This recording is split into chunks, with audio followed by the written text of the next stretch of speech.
quinta-feira, um dia sempre eucarístico. Por isso, graças e louvores sejam dados a todo momento ao Santíssimo e Diviníssimo Sacramento. E hoje, nesse quadro agora do nosso programa, a gente quer entender um pouco mais sobre esse ponto central da vida da igreja, que é a Eucaristia. A Eucaristia nos faz igreja, a Eucaristia nos faz uma comunidade de amor. Nós vamos conversar um pouco sobre a adoração ao Santíssimo Sacramento, sempre um ato de amor, de louvor, de silêncio, de intimidade com Jesus, com aquele que está nos esperando no sacrário. Quem vai falar um pouco desse tema para nós tão importante é o padre Eduardo Nunes Pugliese, que é deuniano e professor de teologia. É muito bem-vindo aqui entre nós. Bom dia, padre. Bom dia, irmão Alain. Bom dia a quem nos acompanha de casa pela TV Aparecida. E o que esse tema, o que ele representa na nossa vida, padre? Bem, é muito conveniente falar disso numa quinta-feira, já que justamente numa quinta-feira muito importante para a história da nossa salvação, Nosso Senhor, na ceia que ele desejou ardentemente comer com seus apóstolos, uma ceia pascal, não é? Ele institui para nós o sacramento da Eucaristia, que é o seu modo de permanecer entre nós, até que ele retorne glorioso. Então, na Eucaristia nós temos um memorial daquilo que viria a acontecer com Jesus justamente no dia seguinte, nos dias seguintes. Jesus sacramentalmente, na sua última ceia, institui o memorial da sua paixão, morte e ressurreição. E esse é o jeito que Jesus escolheu fazer-se presente no meio de nós, de modo excelente, sacramentalmente, até o seu retorno glorioso na parousia. Ali no Pão da Vida nós temos essa presença real de Jesus, não é? No Santíssimo Sacramento. Por isso também a quinta-feira de Corpus Christi, quando nós celebramos essa manifestação pública, né, do testemunho da nossa fé no corpo e sangue de nosso Senhor Jesus Cristo. Aí como é que entra esse aspecto da adoração ao Santíssimo Sacramento? Como fazer, que jeito que fazer, que dia que é recomendado fazer, padre? Bem, em primeiro lugar, é necessário que a gente compreenda que na história da liturgia, na história da igreja, nós percebemos que durante praticamente um milênio a igreja não conheceu propriamente um culto eucarístico exterior à missa. Isso não quer dizer que a igreja não acreditasse na presença real de Jesus na Eucaristia e nem muito menos que não a adorasse. Na verdade, já Santo Agostinho, num escrito muito famoso dele, chamado Enarrationes in Psalmos, quando ele comenta o Salmo 98, ele diz: ninguém coma desta carne sem adorá-la. Quem não adora, peca. Ora, com isso Santo Agostinho não estava desenvolvendo na igreja de Hipona, da qual ele era bispo, uma espécie de culto eucarístico fora da missa.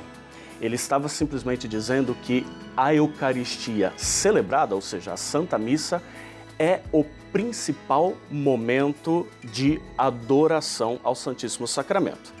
Uma adoração exterior à missa foi surgindo mais no segundo milênio e não como uma devoção qualquer ou uma invenção da igreja.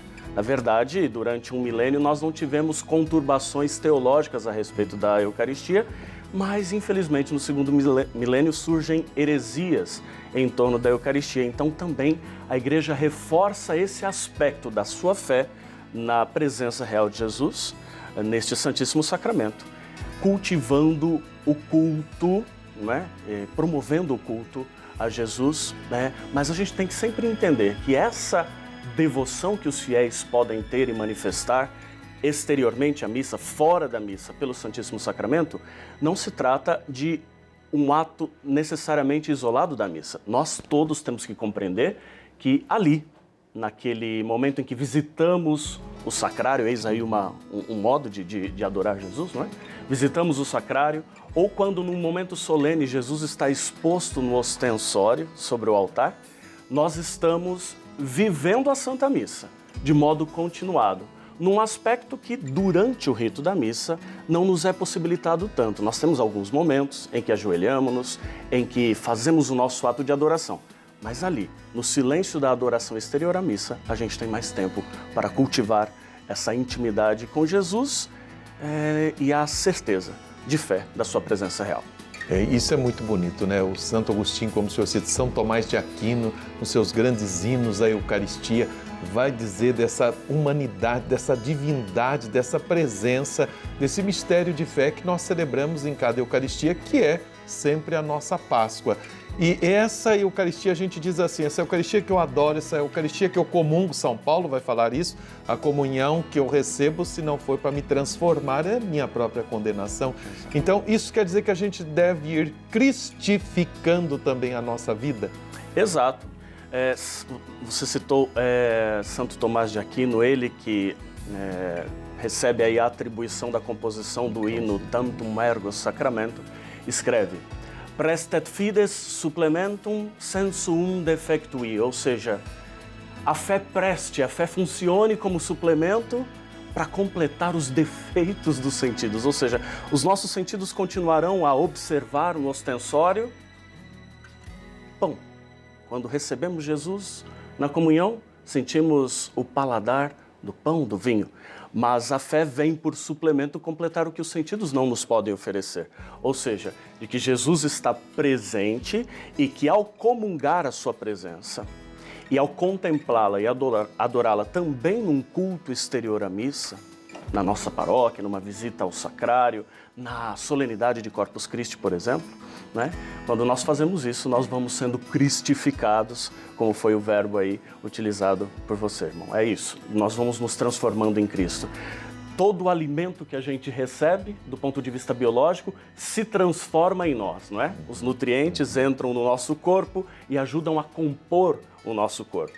Na verdade, pela fé nós sabemos que com a Eucaristia acontece ao contrário. Nós comungamos esse alimento e a gente se transforma nele. Bom, padre, para a gente ir encerrando aqui essa conversa tão boa que certamente está se comprometendo cada vez mais as pessoas com a Eucaristia, na comunhão, na participação dos sacramentos, também na adoração, mas hoje eu vejo muito assim, grupo e uma coisa não substitui o valor da outra, né? A missa é a maior oração nossa. Daqui a pouco eu tenho meu grupo de oração, eu adoro, mas não vou à missa, tá incompleto essa nossa reza, não é? Ou então eu só adoro, eu comungo, e como é que fica essa parte aí da missão, da evangelização? É um alimento espiritual da missa, da adoração para a missão, da oração para a ação, não é? Exato. Pensemos que Jesus é o grande missionário do Pai, né? No princípio era o Verbo estava com Deus, o Verbo era Deus, ou seja, o Verbo eterno, vou ser aqui redundante, vive eternamente, existe desde antes de todos os tempos, mas ele encarnou-se, ele missionariamente veio assumir a nossa vida, viver a vida humana, né? Em tudo igual a nós, exceto o pecado, e para deixar a sua presença, quando terminou o curso histórico de sua presença nesse mundo, para deixar a sua presença para a sua igreja, ele institui o Santíssimo Sacramento, para fazer-se presente. Ora, é um movimento de missão. Ele sai de seu conforto sem deixar de ser glorioso, esvazia-se e toma forma humana e depois assume no pão uma presença sacramental, no vinho uma presença sacramental, para fazer a missão do Pai, que é manifestar em nós o seu amor e assim salvar-nos. Ora, um ato consequente do comungar Jesus na Eucaristia, comungar bem e adorar Jesus na Eucaristia, é sair daquele momento e fazer-se Eucaristia para os outros. Tomai todos e comei, isto é meu corpo que será entregue por vós. Ora, de que modo eu posso, entre aspas, metaforicamente, espiritualmente, entregar meu corpo em favor dos irmãos? Tem gente precisando da gente, não é? Tem gente que precisa do bem que a gente pode fazer. Então a Eucaristia deve gerar esse compromisso missionário, não é? Alguém que vive só uma espécie de intimismo devoto, mas não faz da sua adoração um compromisso com a vida de fé da própria comunidade, da paróquia, comunga mal. É uma oração que está meio capenga, né? Isso. Então, gente, vamos valorizar esses momentos nas nossas comunidades, nas nossas paróquias, e que a minha oração leve sempre à prática evangelizadora, à ação missionária. Senão, a gente precisa rever esse nosso caminho. Muito obrigado, Padre. Um bom dia para você. Eu que agradeço. Sempre bem-vindo aqui entre nós no Bênção da Manhã, para a gente falar dessas coisas tão importantes que são do nosso dia a dia.